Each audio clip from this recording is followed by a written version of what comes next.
Hello class.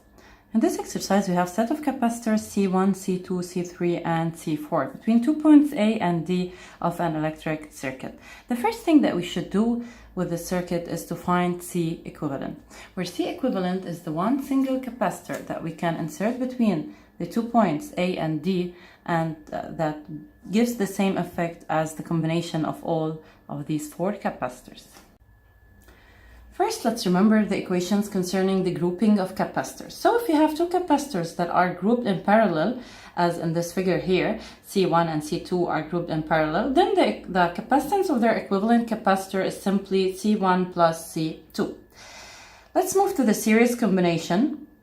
If we have many capacitors that are grouped in series, then the equation corresponding to the equivalent capacitor is 1 over C equivalent is equal 1 over C1 plus 1 over C2 plus 1 over C3. Now if we have only 2 capacitors that are grouped in series,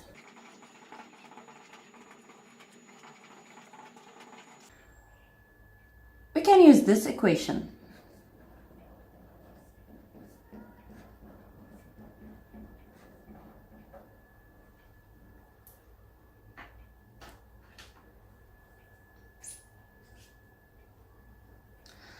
Let's multiply here by C2 and here by C1. So we have 1 over C equivalent is equal C2 over C1 C2 plus C1 over C1 C2. Then 1 over C equivalent is equal C2 plus C1 over C1 times C2.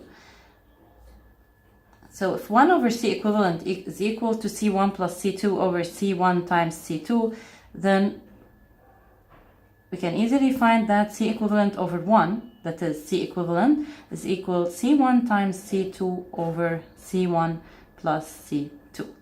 So this equation can be used only if we have 2 capacitors that are grouped in series. After saying that, let's begin with this exercise. So as you can see here in this figure, C1 and C2 are grouped in parallel. Then we can find their equivalent and let's call it C12. So C1 is parallel to C2. Then their equivalent capacitor C12 is C1 plus C2. We insert the values in microfarads.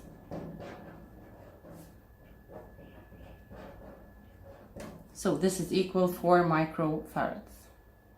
Now, whenever you find the equivalent capacitor of 2 or 3 capacitors, it's easier for you to draw again the figure. And we can notice that C12 is between the 2 points A and B, because C1 and C2 here are between the 2 points A and B. Now let's look at this figure here. We notice that C12 and C4 are in series. So we can find their equivalent and let's call it C124. Now we can use the equation concerning the equivalent capacitor of 2 capacitors that are grouped in series.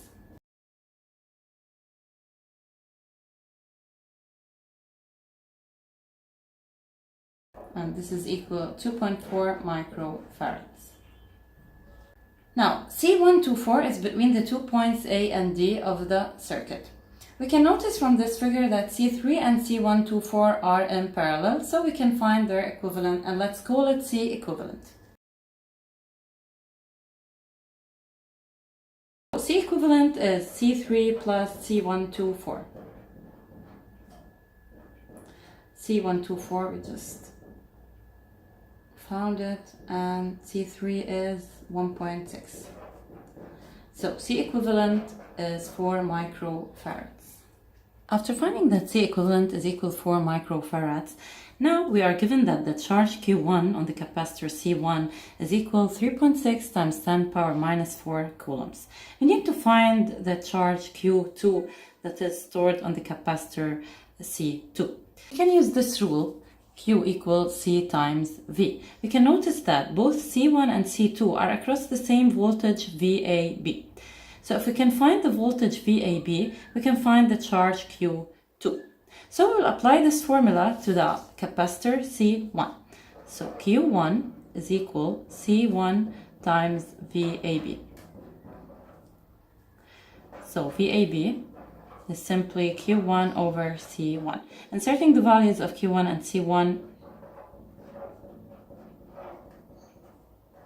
Now here we should notice that C1 should be used in the SI unit of the capacitance, that is the farads. So we have to convert C1 from microfarads to farads by multiplying it by 10 power minus 6.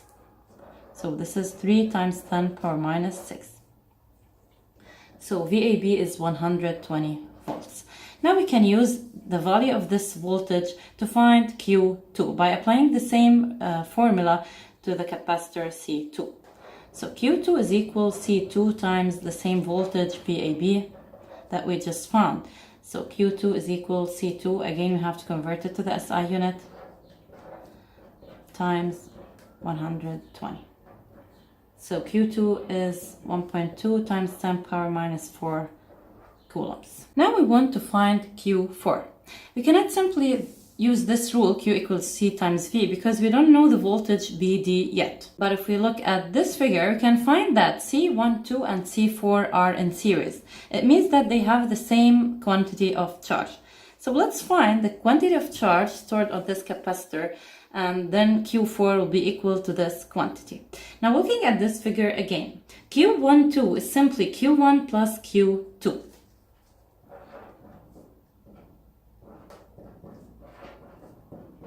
Because these two capacitors are grouped in parallel. So by adding the values of Q1 and Q2, and as we said, Q4 and Q12 are the same because the two capacitors here are in series.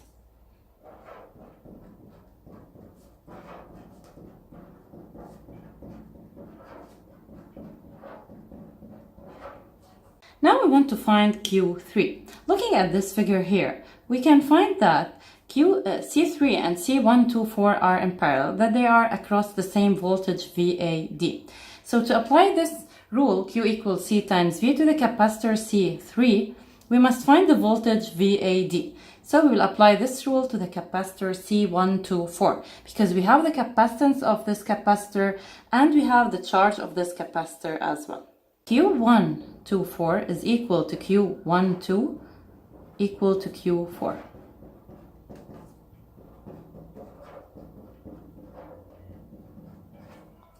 Now applying this formula to the capacitor C124, we get Q124 is equal C124 times the voltage VAD that we want to find. So VAD is simply Q124 over C124. Again, in this formula, we have to use the SI units. So we get the value from here.